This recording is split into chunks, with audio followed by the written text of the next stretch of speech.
of the suffering victims of the unfortunate circumstances of mortal life. When in honest doubt about the equity and justice of material situations, let your decisions favor those who are in need, favor those who suffer the misfortune of undeserved hardships. After discussing these matters for several hours, and in response to the rich man's request for further and more detailed instruction, Jesus went on to amplify his advice, in substance saying, "While I offer further suggestions concerning your attitude toward wealth, I would admonish you to receive my counsel as given only to you and for your personal guidance. I speak only for myself and to you as an inquiring friend.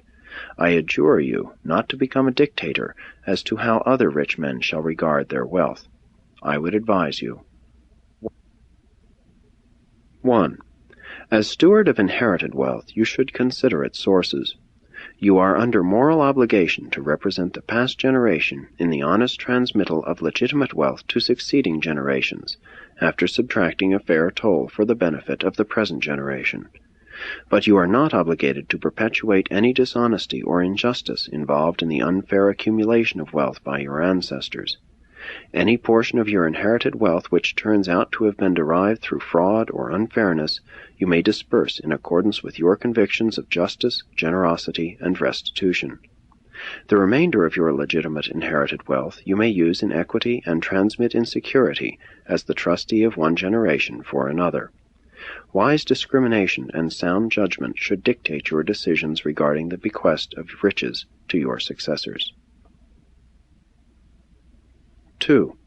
Everyone who enjoys wealth as a result of discovery should remember that one individual can live on earth but a short season, and should, therefore, make adequate provision for the sharing of these discoveries in helpful ways by the largest possible number of his fellow men.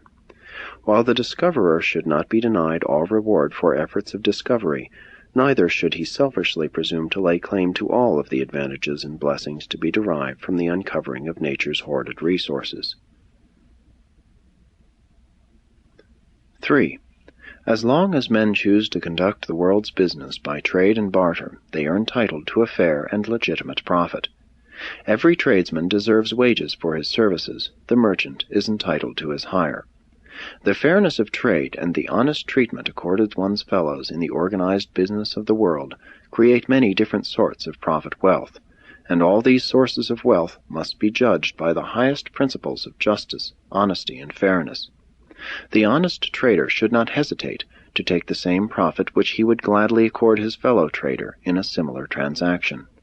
While this sort of wealth is not identical with individually earned income when business dealings are conducted on a large scale, at the same time such honestly accumulated wealth endows its possessor with a considerable equity as regards a voice in its subsequent distribution. 4. No mortal who knows God and seeks to do the divine will can stoop to engage in the oppressions of wealth. No noble man will strive to accumulate riches and amass wealth power by the enslavement or unfair exploitation of his brothers in the flesh.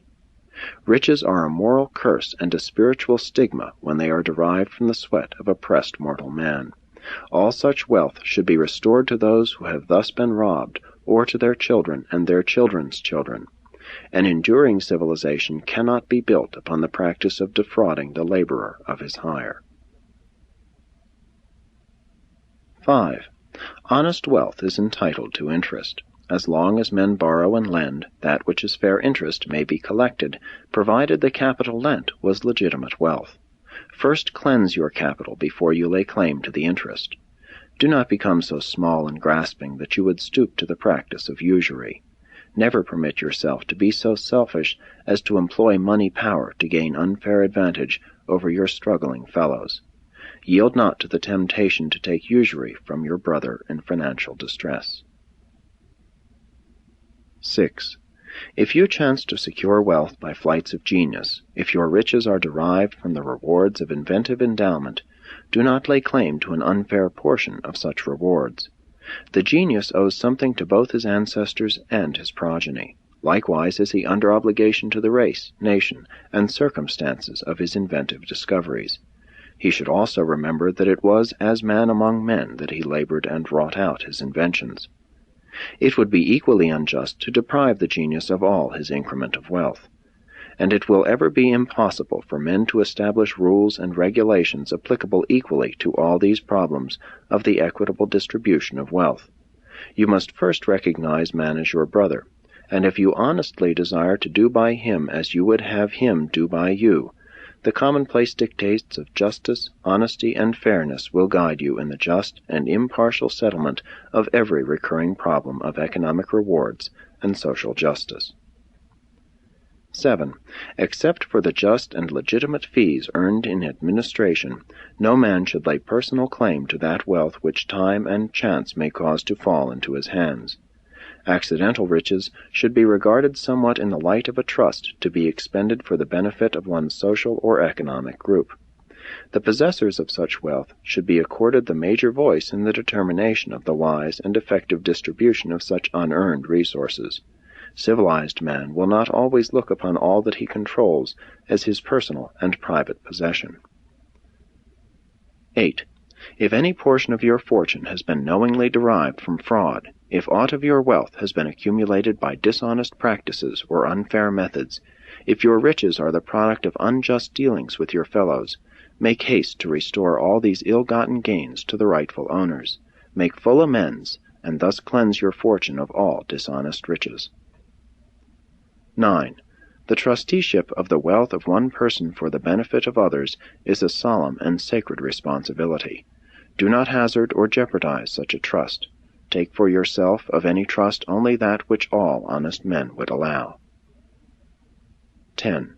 That part of your fortune which represents the earnings of your own mental and physical efforts, if your work has been done in fairness and equity, is truly your own. No man can gainsay your right to hold and use such wealth as you may see fit, provided your exercise of this right does not work harm upon your fellows. When Jesus had finished counseling him, this wealthy Roman arose from his couch, and, in saying farewell for the night, delivered himself of this promise: My good friend, I perceive you are a man of great wisdom and goodness, and tomorrow I will begin the administration of all my wealth in accordance with your counsel.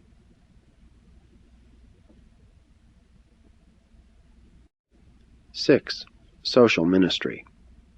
Here in Rome also occurred that touching incident in which the Creator of a universe spent several hours restoring a lost child to his anxious mother. This little boy had wandered away from his home, and Jesus found him crying in distress. He and Ganid were on their way to the libraries, but they devoted themselves to getting the child back home. Ganid never forgot Jesus' comment. You know, Ganid, most human beings are like the lost child. They spend much of their time crying in fear and suffering in sorrow when, in very truth, they are but a short distance from safety and security, even as this child was only a little way from home.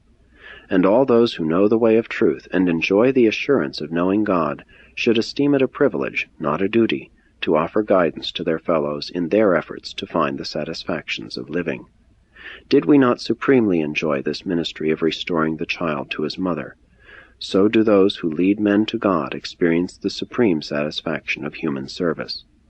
And from that day forward, for the remainder of his natural life, Ganid was continually on the lookout for lost children, whom he might restore to their homes. There was the widow with 5 children whose husband had been accidentally killed. Jesus told Ganid about the loss of his own father by an accident, and they went repeatedly to comfort this mother and her children, while Ganid sought money from his father to provide food and clothing. They did not cease their efforts until they had found a position for the eldest boy, so that he could help in the care of the family. That night, as Gonod listened to the recital of these experiences, he said to Jesus good-naturedly, I propose to make a scholar or a businessman of my son, and now you start out to make a philosopher or philanthropist of him. And Jesus smilingly replied, Perhaps we will make him all 4.